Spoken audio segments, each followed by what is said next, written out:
New York City right now is really, really bad for small landowners and also small business owners. Check this out. Squatting poses a significant challenge for many homeowners in New York City, especially the small guys. Several homeowners reached out to this X accounts, sharing their experiences of falling victim to squatting scams. One homeowner who owns a building recounted how a squatter actually demanded that he vacate the premise and claiming ownership of the property. Guys, New York City is so pro-tenant to the point that owning property here will probably lose you more money.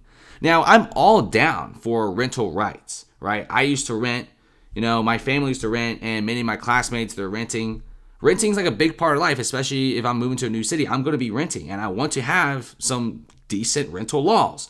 But when you have New York City type of laws, it makes investing in New York City property a terrible thing to do. In fact, check out what's going on with many of the stuff going on in terms of real estate.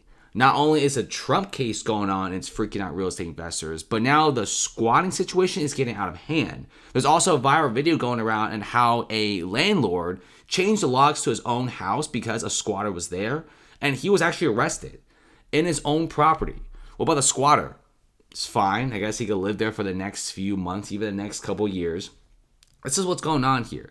And no wonder many homeowners are avoiding investing in New York City. Because somebody could literally break into your brownstone, live in there for 30 days. You could call the cops. You could file the paperwork. If it takes more than 30 days, which it usually does, well, the dude could claim squatter rights.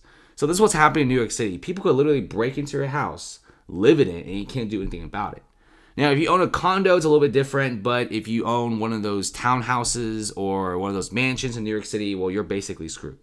So this is what's going on in New York City, and it kind of sucks. And also, go back to the Trump case, the real estate situation isn't hot at all. Kevin O'Leary also takes a bite out of this situation, says that Trump didn't really do anything wrong. And I don't think this case is about Trump anymore. Forget about Trump. You think this is good for business in New York? Absolutely not. So Trump, he has like a $400 million building. He takes out a $200 million collateral loan with a small regional bank. That's like basic real estate 101. You use another building as collateral, take out more loans to build more skyscrapers, and that's what Trump did.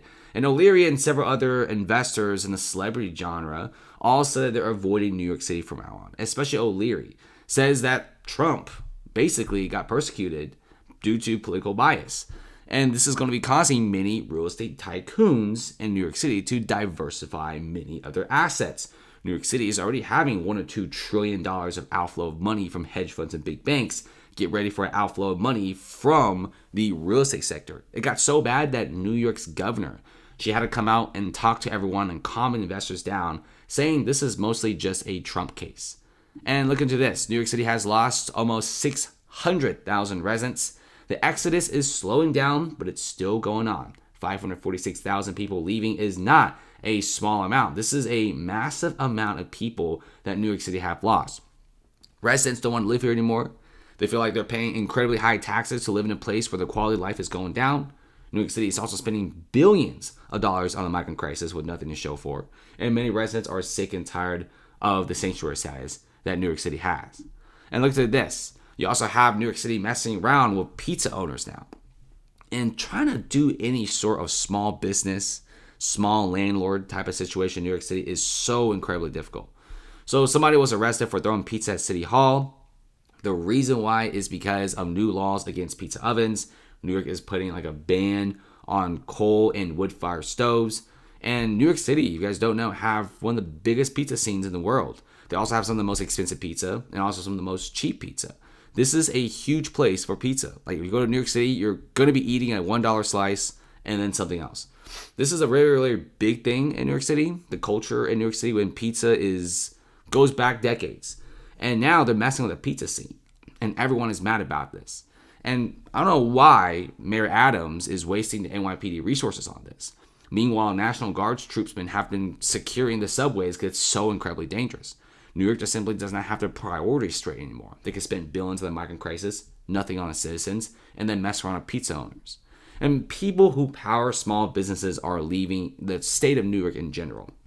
Not just New York City. Everyone is leaving. Nobody wants to stay here anymore. In fact, a lot of people are leaving. People who make $32,000 to $65,000 a year, people who make six figures a year. And also, already 3 to 4 billionaires have already left New York City, and a bunch of centimillionaires as well. By the way, people are also very tired of New York City and how it's so anti-business because many restaurants in Midtown Manhattan, especially the small guys, are protesting against this $15 toll.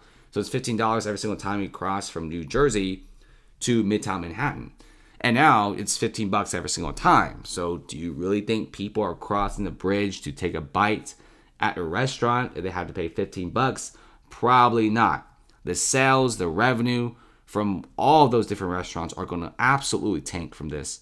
And the MTA is going to generate over $1 billion, but I don't know what they're going to be spending that stuff on.